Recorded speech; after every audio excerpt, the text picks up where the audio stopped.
Hey everyone, this is David from Benchmark. Today I'm going to be showing you guys how to set a point light in MicroSurvey's MSCAD. To do this, I'm just going to go to the View tab and I'm going to go to Point Light. It's going to tell me that the default lighting has to be turned off to do this. I'm just going to say yes.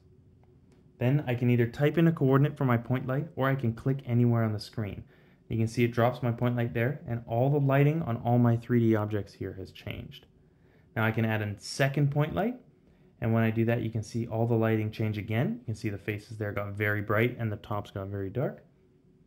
And I can just go ahead and undo that. But you can see all my 3D objects here have been lit by that single point source light that I've created on the right hand side of my project. That's all for today's video. If you have any idea of what you'd like to see next, leave it down in the comments. If you liked this video or found it helpful, give it a thumbs up.